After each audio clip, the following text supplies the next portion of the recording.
fantastic meeting, specifically during this difficult time. So I'm going to switch now from the endocrine pancreas to exocrine one. So in exocrine pancreas, the pancreatic acinous cells dominate the tissue, but they not only dominate the tissue, but they're also responsible for major pancreatic disorders such as acute chronic pancreatitis and also pancreatic ductal adenocarcinoma.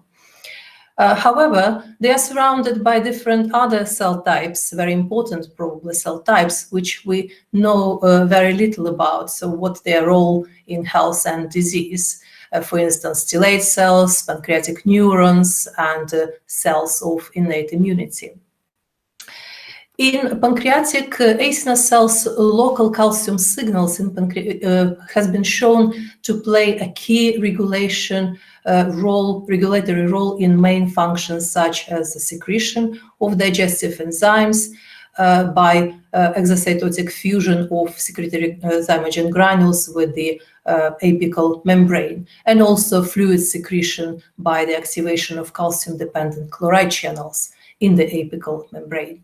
So then the pancreatic juice travels through the pancreatic duct towards the duodenum, and along this travel they are just go to the first slide, and they supplemented with the bicarbonate secreted by the duct cells.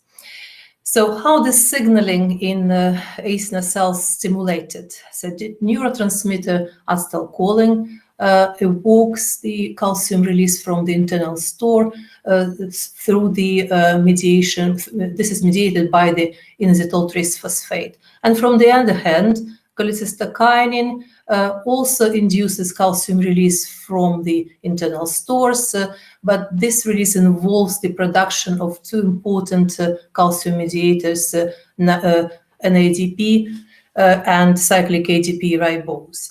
So these cells are non-excitable, therefore the calcium entry occurs due to opening of the store-operated calcium channels, such as calcium release-activated calcium or CRAC channels. So it is also established that calcium signaling abnormalities are entirely responsible for the variety of pancreatic disorders, including acute pancreatitis. So acute pancreatitis is an inflammatory human disease in which digestive proenzymes become prematurely activated inside the cell, digest the pancreatic tissue and its surroundings. But the most alarming is the natural progression from acute pancreatitis, as shown here on this diagram, to the chronic stage of the disease, and it's leading us also to the development of cancer. In fact, patients with acute pancreatitis have already a twofold increased risk of pancreatic cancer, and with chronic pancreatitis, this risk is even increased to 16.5. So there are two major causes of the disease. There are gallstones and high alcohol intake, which represent up to 75% of all cases. Acute pancreatitis is the most common cause of emergency of gastrointestinal hospitalizations. In the UK, we have about 100 per 100,000 people per year who suffers with this disease, and there is no specific cure available in clinics. In about 20% of all these cases, there are severe complications that could occur and may develop into the multiple organ dysfunction syndrome. So in fact, presence of this disease in patients, pancreas becomes a time bomb inside the human body, which is of course quite dangerous. So we have learned during the COVID-19 pandemic that several publications reported that SARS-CoV-2 is associated with severe acute pancreatitis. So it's another cause of the disease.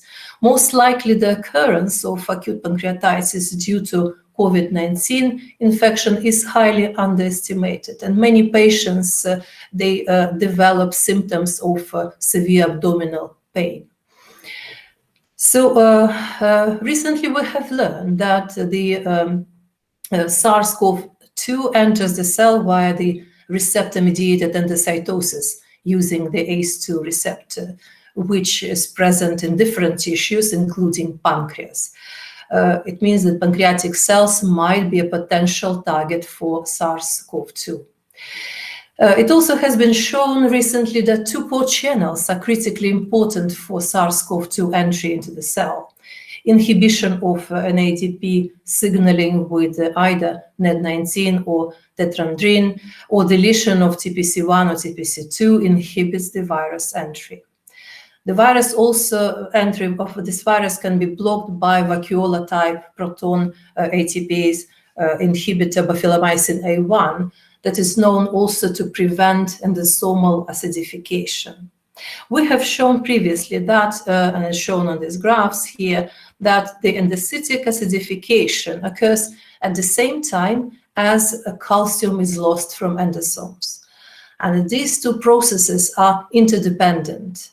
But currently, it is difficult to say if this is the high pH or relatively high calcium in the endosomes stops the virus entry. So when pancreas is injured, either by the presence of alcohol, bile acids, or any other reason, so we can identify several hallmarks which describe the initial events in the development of this disease. The first event is the intracellular calcium overload inside pancreatic acinar cells, which is due to the massive calcium release from the internal stores, and which leads to the also excessive calcium entry through the crack channels.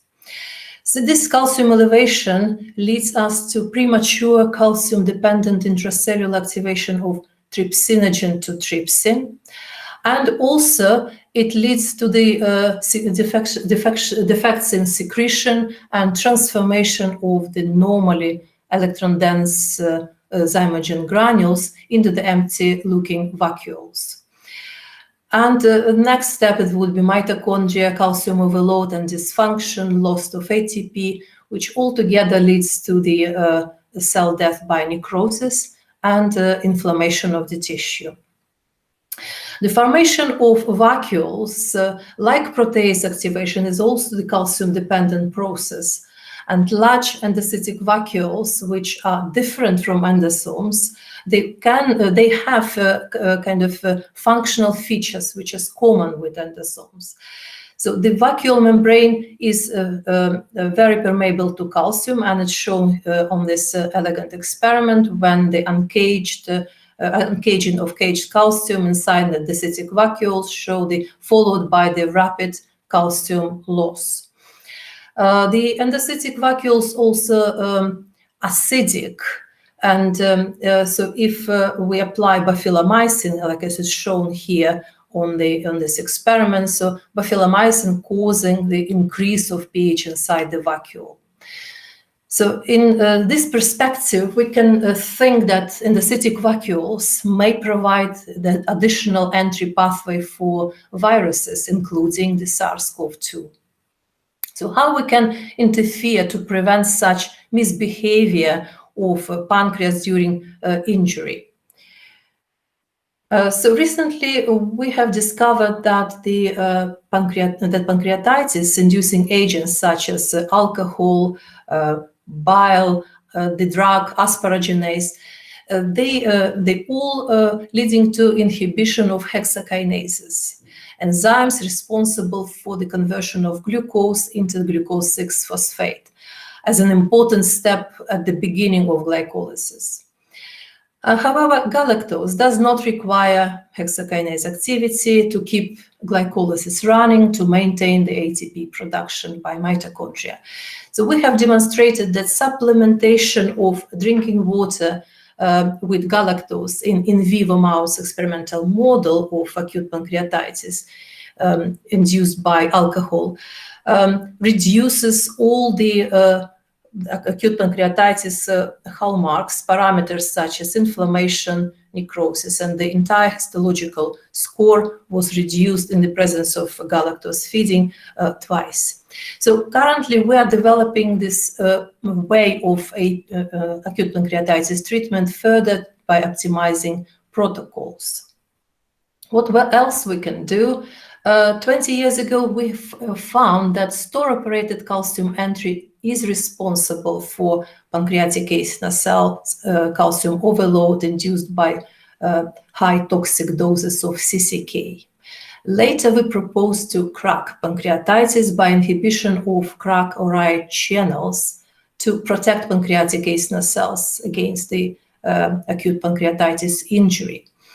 We tried in our lab the crack channel blocker provided us by GSK, GSK 7975A, and we found that this inhibitor really was protective against the toxic effect of non-oxidative alcohol metabolite. So by preventing the protease activation, cell necrosis in vitro. So we decided, so this is the very potential tool in anti-pancreatitis therapy.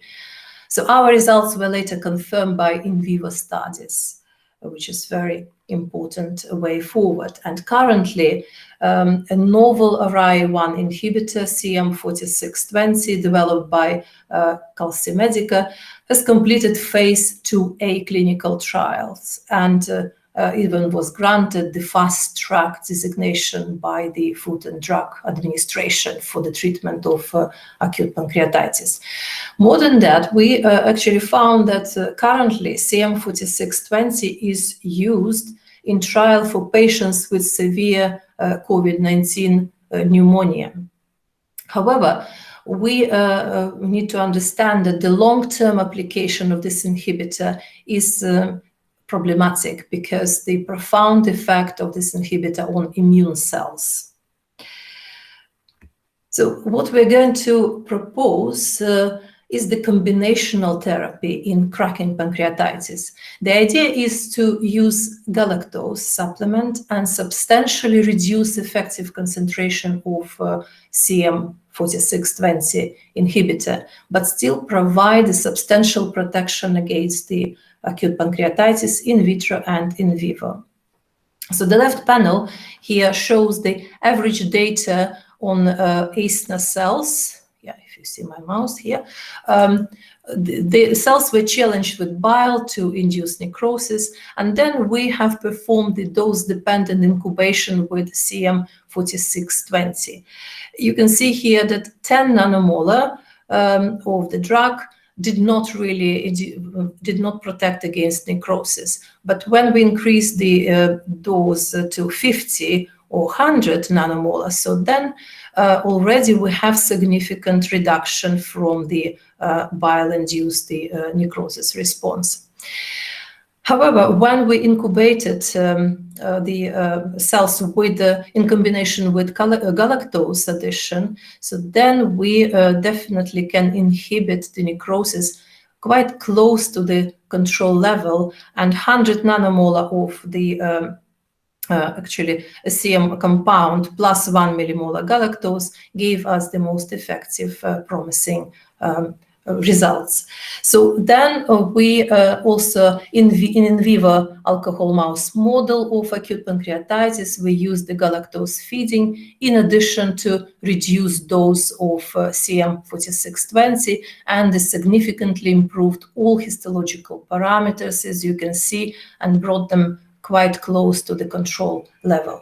So we believe this is such a combinational therapy is the way forward in treatment of acute pancreatitis.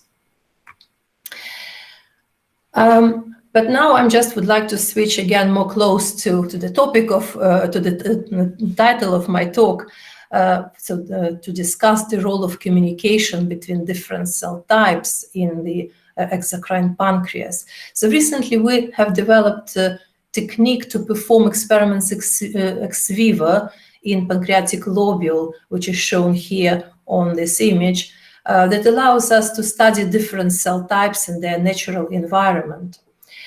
For example, pancreatic stellate cells are located in the periacinar space here, with elongated processes around the base of the acinus that were visualized here on this slide with the help of fluorophore staining.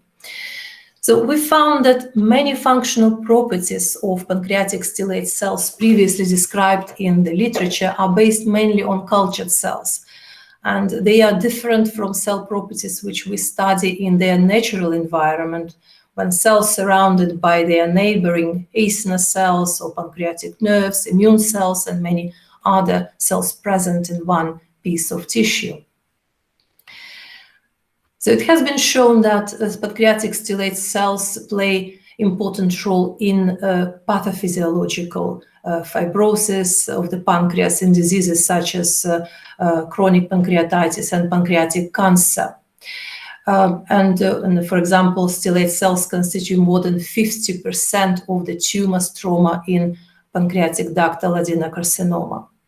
Under physiological conditions, stellate cells usually perform housekeeping role by storing lipids and vitamin A, and here you can see the presence of the vitamin A droplet using the multiphoton imaging, so we can spot the presence of the vitamin A.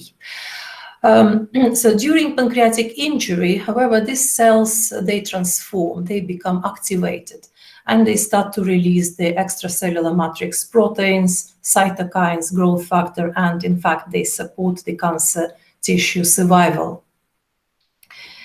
So we have shown that pathophysiologically relevant bradykinin concentrations, they consistently evoke calcium signals in pancreatic stellate cells.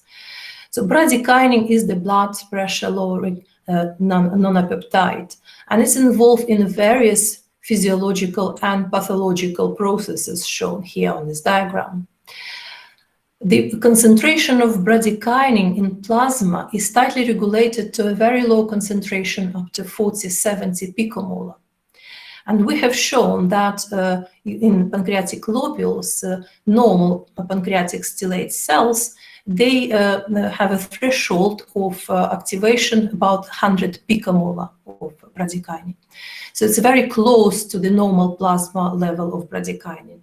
Any increase in plasma level of or tissue level of bradykinin, which usually occurs under several pathological conditions, which are shown here on this diagram in red, which includes acute pancreatitis. It also includes the use of ACE inhibitors. And this would elicit the calcium signals in pancreatic stellate cells, meaning that from this time point, cells become activated and almost dangerous. So interestingly, that bradykinin responses in stellate cells, as shown here on the pink trace, they have a biphasic shape. The first peak is dependent on the IP3 and also the prolonged phase due to calcium entry. However, pancreatic stellate cells do not respond to agents that typically induce calcium signals in pancreatic acinar cells, which is a neighboring cell in this experiment. So this cell, pancreatic acinar cell, responded to ACH, carbachol, and also they respond to CCK. However, stellate cells do not respond to those stimuli. So bradykinin and its family member known to act on B1 or B2 type of receptors, resulting in release of the nitric oxide and prostaglandins. So we have demonstrated that bradykinin responses in stellate cells, and this is the top panel here on the right. So they actually are due to activation of B2 receptor, because the specific blocker Wnt compound completely block responses to bradykinin in stellate cells. And B1 agonist and antagonist, they are not effective here at all. The store-operated calcium entry induced by bradykinin, this long shoulder of recovery, you can see here. So usually, it depends on functional crack or ion channels in these cells, the cell type. GSK compound, which is a blocker of RI1 channel, so significantly inhibit calcium entry phase, as shown in red and also green traces. So interestingly, that B2 receptor blockade in stellate cells markedly reduced the acinar cell necrosis induced by alcohol metabolite, and also bile acid. So there is some way of cell-to-cell communication between stellate and acinar cells that link their functions in health and disease. And nitric oxide signaling is the one of these possibilities. So we have performed the in vivo experimental model of alcohol-induced pancreatitis in mice and followed the functional changes in pancreatic stellate cells up to 48 hours after induction of the disease. At the top panels, you can see the histological parameters in pancreatic tissue of mice with acute pancreatitis, also control animals, just to confirm the successful model of this disease. In fact, always some tissue from these mice was taken for the calcium signaling measurements. And after 48 hours, stellate cells, they lost the sensitivity to bradykinin. You can see that 1 nanomolar bradykinin cannot really produce any calcium signals in these cells. However, they gained responsiveness to trypsin, which wasn't before, and also to thrombin, and also they started to respond to the B1 agonist SAR bradykinin. That could be indication that B1 receptor was overexpressed already by this time point, and also protease-activated receptors are also present in these cells. So we are able to record simultaneously changes of intracellular calcium in 4 different cell types in pancreatic globule. For example, here we can see that there is a sketch of this particular experiment when we have pancreatic acinar cells, so we have stellate cells, we have pancreatic neuron and immune cell.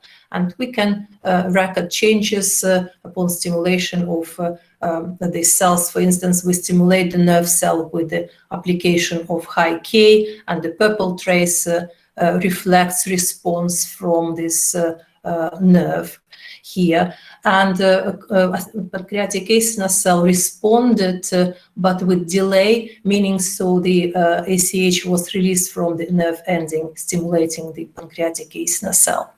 There was no response to high K in stellate cell, which is red color, and the green color is the immune cell.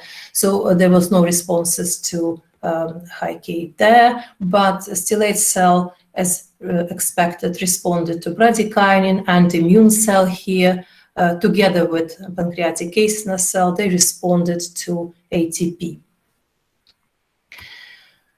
So in the live lobule preparation, we were able to, actually for the first time, we were able to follow functional changes of pancreatic immune cells in alcohol-induced, for instance, alcohol-induced acute pancreatitis. We found that immune cells from the acute pancreatitis animals, they become activated and respond to the immunoglobulin G by the elevation of the frequency of spikes. Normally in control, we do not observe such oscillations. To identify immune cells, after each experiment, we have used the immunostaining of immune cells with fluorescently labeled antibodies against the surface proteins. We also have used the immunostaining to calculate density of immune cells that highly significantly increased 48 hours after the induction of alcohol-induced pancreatitis, and also further significantly increased after 3 days from the start of AP model.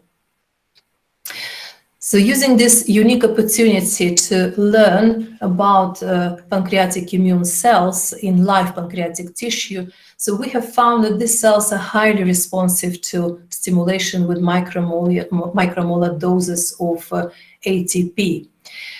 We also have discovered that low concentration of bradykinin up to 1 nanomolar, was shown here, the purple trace, which typically concentration induces some responses in stellate cells. Such concentration usually do not induce any calcium responses in immune cells. However, dose-dependent experiments shown here demonstrated that the ability of immune cells to respond to bradykinin starts from 3 nanomolar and further, and also of course, this concentration is much higher than it's really naturally for the stellate cells. Stellate cells can be stimulated with 100 picomolar and produce calcium responses. Interestingly, we found also that the responses to bradykinin in immune cells are delayed as compared to the red trace, the stellate cells. So in immune cells, they always delayed, and we don't know what is the reason of such delay yet. So it's quite interesting to investigate further.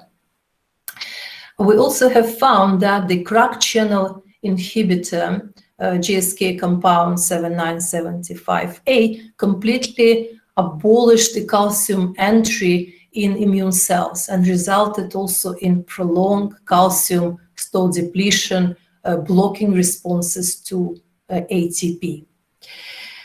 So just in conclusion, to say that, just to summarize all the story about the acute pancreatitis and the calcium involvement in this disease.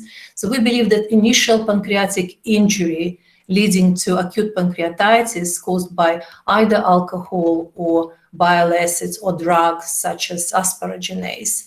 So they cause the excessive calcium signals in acinar cells. And this causes mitochondrial depolarization and loss of ATP, and also leads to the intracellular trypsin activation, so activation from trypsinogen to trypsin, leading finally to necrosis. Necrosis means the rupture of the cell, and also it's associated, of course, with release of all the cell content, including activated proteases, such as trypsin and kallikrein. Kallikrein catalyzes the formation of bradykinin, and bradykinin in turn activates stellate cells, which are located nearby, and they generate calcium signals, which are, of course, leading to generation of nitric oxide production and release. Nitric oxide as a gas could diffuse into the neighboring pancreatic acinar cells and promote the necrotic process even more. So this is a vicious cycle which actually running within the tissue, and it's very difficult already to deal with the later stages of the cycle. So it's better to prevent it from the beginning of these events. Of course, our new goal is to understand the role of immune cells in acute pancreatitis and how to really understand their functions in health and in disease.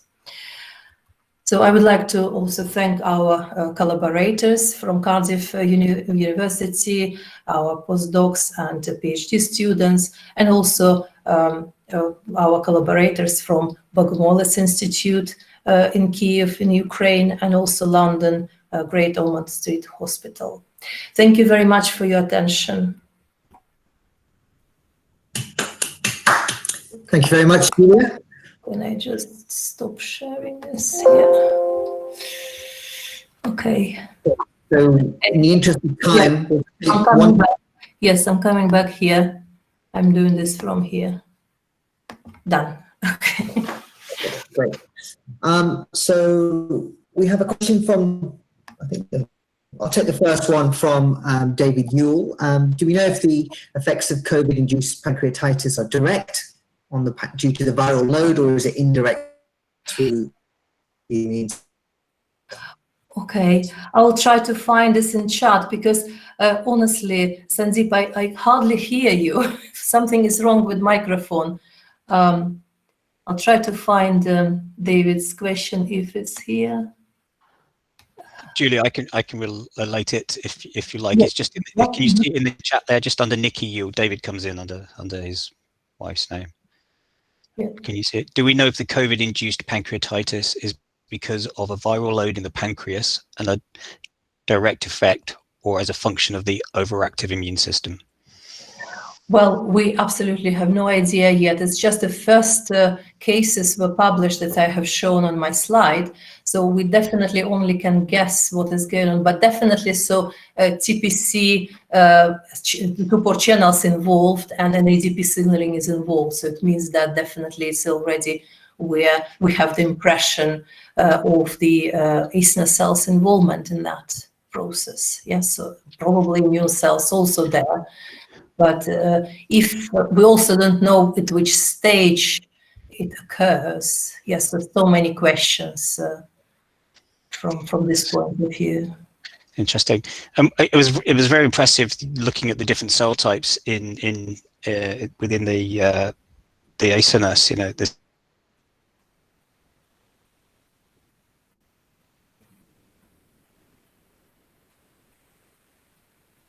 Okay, I think we lost signal. Okay, no, I can hear you fine. Can you hear me? Well, not now. Okay, we do seem to be having some connectivity problems today, so apologies. This hasn't happened before. Can you hear me now, Julia? Yes, perfectly, yeah. Okay, well, listen, in the interest of time, and apologies to Sandeep for whatever communication problems have happened there. Perhaps I can suggest that we take a break and we'll come back and start the second session. Apologies to the two speakers for not having an extensive question and answer session.